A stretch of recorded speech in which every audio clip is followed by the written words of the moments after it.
Well, hello again. Yep, we have had to make some changes of plans today on our road trip, but stick around and we're going to show you just how you can make sure that your road trip goes just like you want.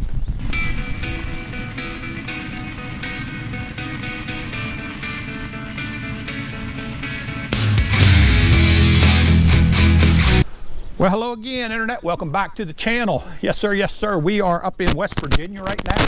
We're at the Clover, excuse me, at the Clover Lick Railroad Depot.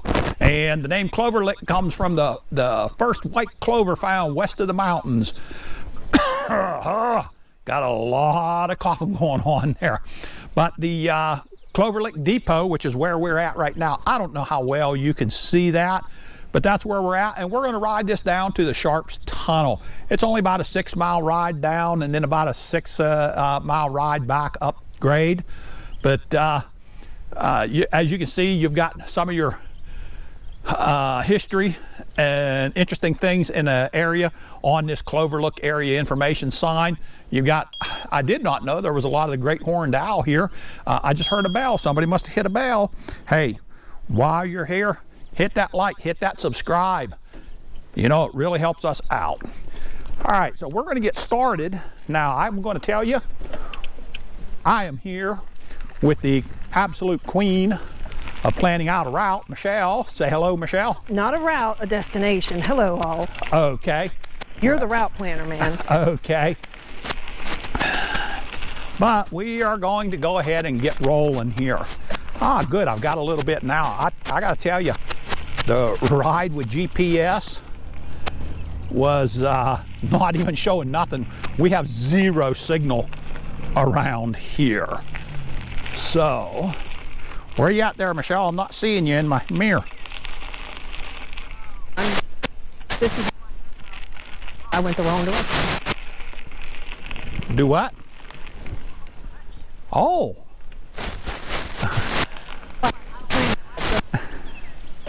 Your microphone is not coming through on this right now. So I'm going to tell you what Michelle has been saying, because we're double mic'd up. And so we're using the Beatron.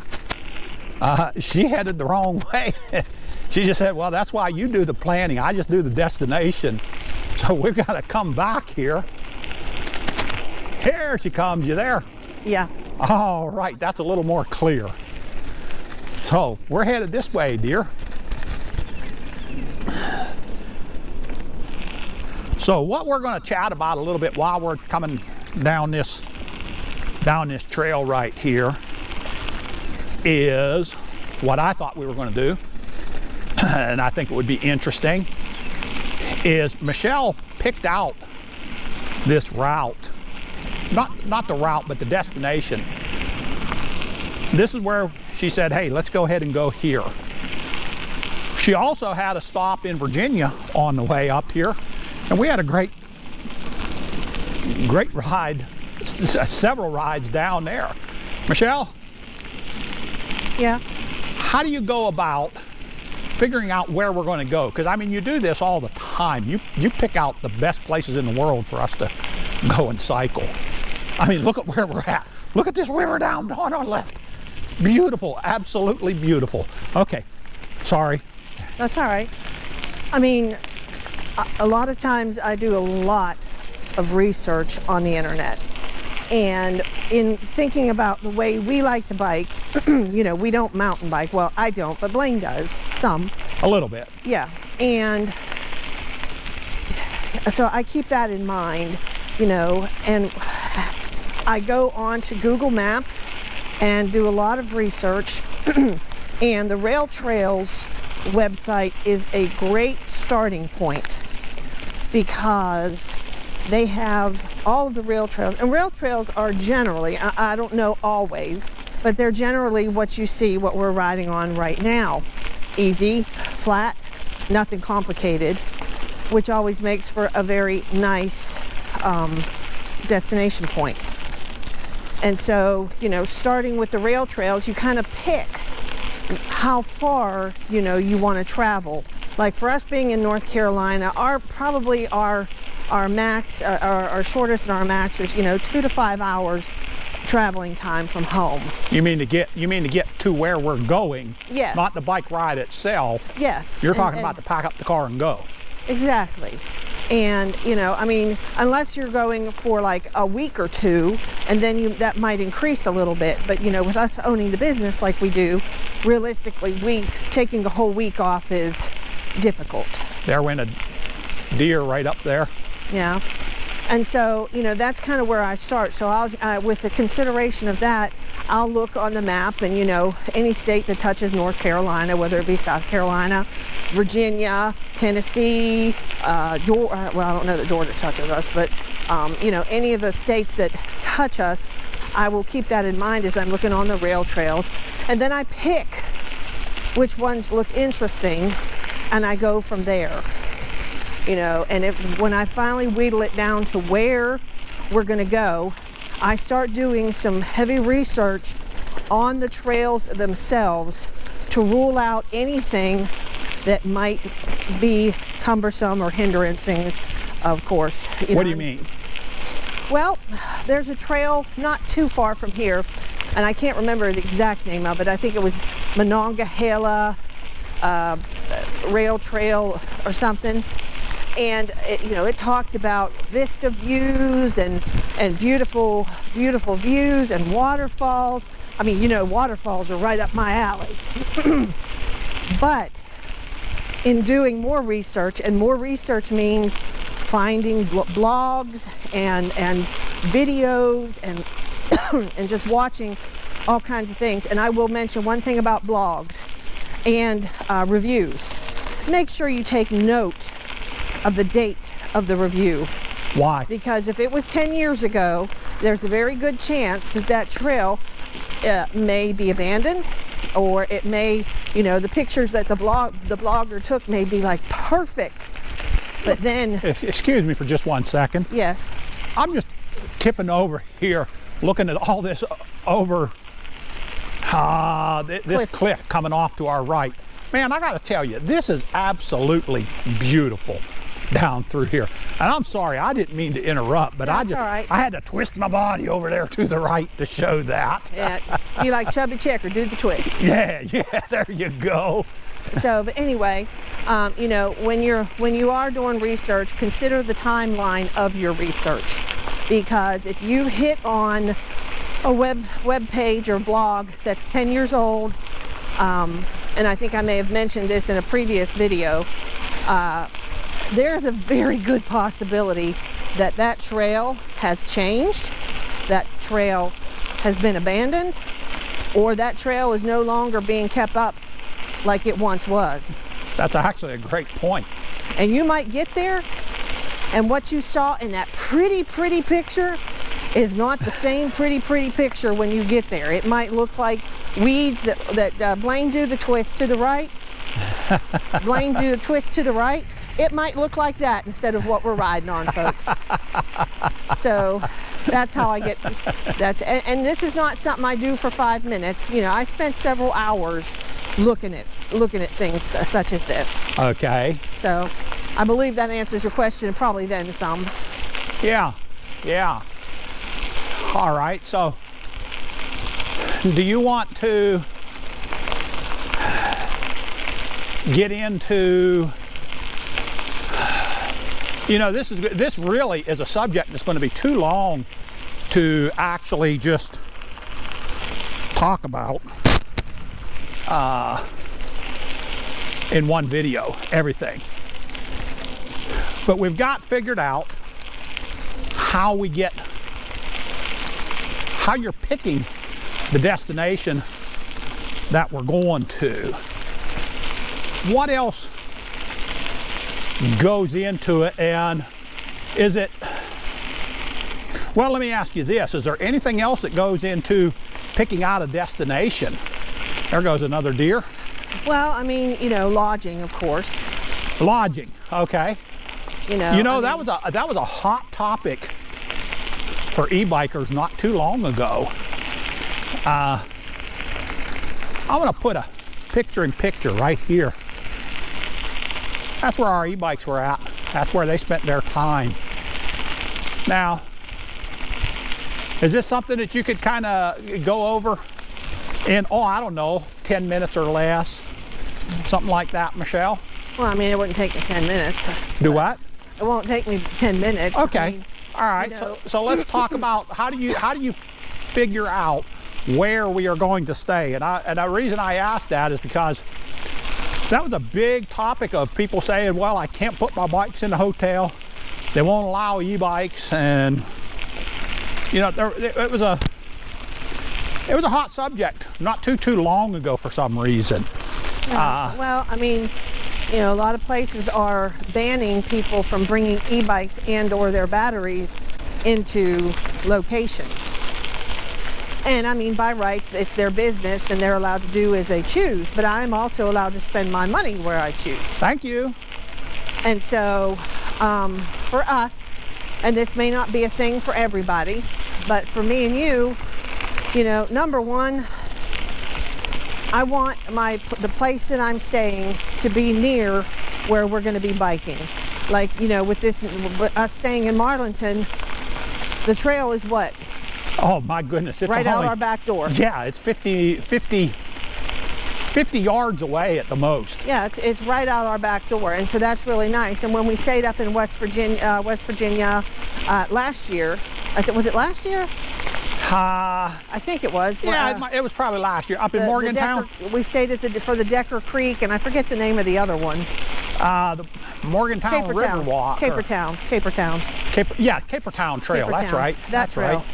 Oh, and along this trail here, you do have restrooms available. And I don't mean to interrupt. No, and if you don't have a restroom, you got a tree. You've got picnic areas here. There's actually little pavilions if you were to get stuck in the rain, that you could get out of the rain for a few minutes. So sorry about that. That's okay. But you know, Morgantown, we was within biking distance of where we were going. Oh, look at that old water pump. Yeah. That's cool. Yeah. That reminds me of the day. Anyway. I'm going to go back and all right. catch a picture of that. Okay. Well, we'll wait on my explanation here for just a minute while Blaine gets that picture.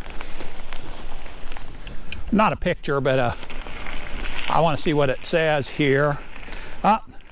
Do not bathe or dispose of wastewater near the pump. Well, there you go. go.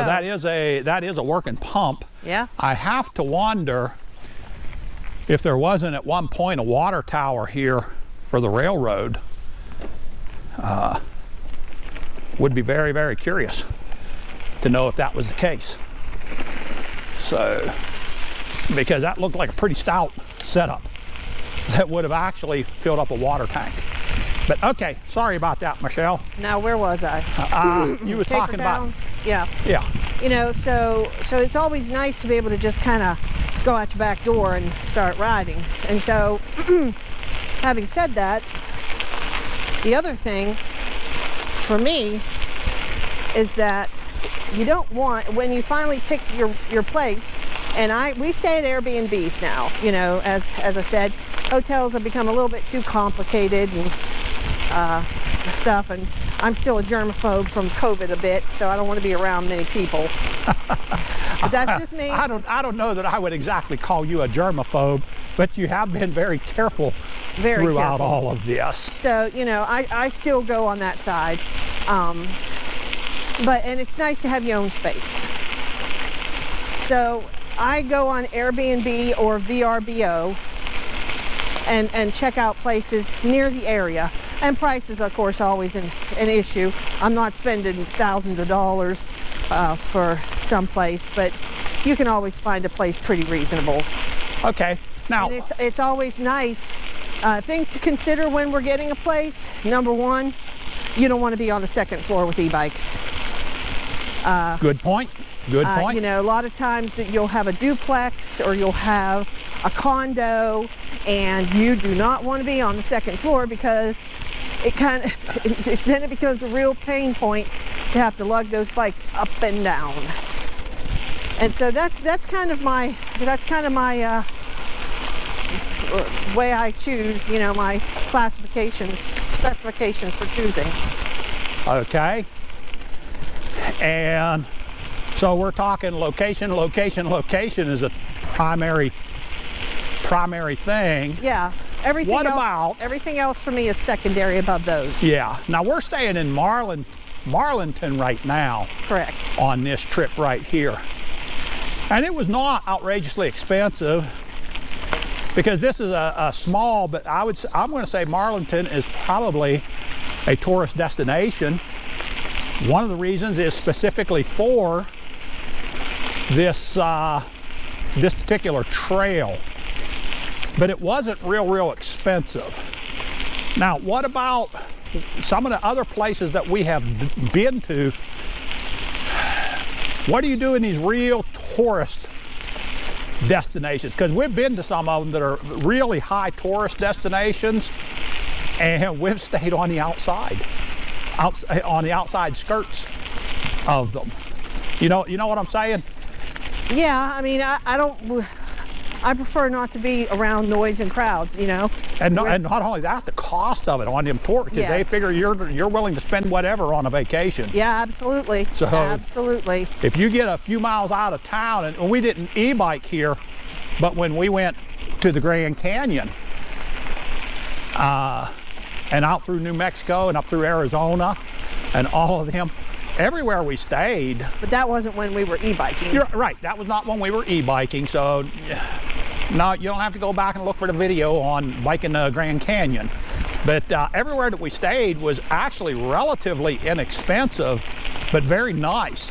But it was not right in the heart of the tourist area. Correct. Because you're going to pay a lot more there than you will, you know, you get 5 miles away from there. And you might still be along, especially with e-biking, you might still be alongside the trail. You might still be right alongside the e-bike trail. You back there? Oh, there you are. I didn't see you in my mirror. You're kind of hiding on the same side as me. The gravel's a little bit slippy. Gotcha. So okay, so I'm going to slow it down some. So, okay, so honestly, we're getting up around a 20-minute mark here, Michelle, which, you know, we try and keep these things limited to about that time limit there. Have we been talking that long? Yeah, you know, we really have, believe it or not. Maybe not quite that long, but we're getting up towards there by the time we wrap this up. So in a conclusion now, for the destination, what's your top 3 things that you're looking for when you're picking a destination for our trips? Because I mean, for e-biking? Yeah. Convenience, it would be one of them. Absolutely. Price. And when I say convenience, I mean convenience as far as, can I bring my e-bike there, you know, a location, etc., etc. And the third one, I'm just going to have to say, you know, the surrounding area. Is there some location? Some interesting things to see, like we're going up to the Case Railroad Station museums and stuff like that. So, you know, I think that would probably be it. Okay. And once you found your destination, can you give me 3 things that you look at when you look at where we're actually spending, where we're going to lay our head down while we're on that where trip? We're sleeping at? I don't know. I have no clue what you're. Yeah. When you know, we found the destination as far as the town. How about where we're actually staying at? What would be the top 3 things you look at in our case, the Airbnbs? You know, because that's what we always stay at. Well, I think I already said that, but okay. Don't be on the 2nd floor. Yeah. Don't be a bazillion dollars a night. And location. So honestly, the top 3 things of picking a destination and then where we actually sleep when we get to that town is all the same. Convenience, price, and location. You know, I'd say that wraps all 3 of them up, wouldn't you think? Yeah, and I mean, you know, also is getting from point A to point B, is there going to be an adventure in between? But I think that might be another video. Because that's exactly what we did here. You're exactly right. You're that's exactly what we did here. right. You get more bang for your dollars. Yeah. Yeah. Why so, have one adventure when you can have 2 or 3 at the same price? you know, that's a great point, Michelle, and it's exactly what we did. Another and so with video, that, though. Another video. With that, that's going to mean another video. Hey, I don't know. Maybe we're going to shoot it right on this trail. Maybe we're going to wait and shoot that on another day. But you know, the only way for you to make sure you get that trail or you get that other video and more tips on how to plan your road trip with your e-bike is to, yes sir, subscribe, hit that bell so that you know what's going on. And not only that, you guys that have watched the original It's a Wonderful Life, you know for sure that anytime a bell rings, an angel has got his wings. So with that, hey, this is Southern E-Biking and Mrs. Southern E-Biking. And primarily on this one, Mrs. Southern E-Biking, because she's the one that really decides all these things. You know, when it comes down to planning the route, I kind of jump in when it comes to planning the actual route per se, but not where it starts from. But hey, this is Mr. and Mrs. Southern E-Biking, and we're going to just tell you, stay safe, God bless, and keep the wheels turning. Once again, we are out.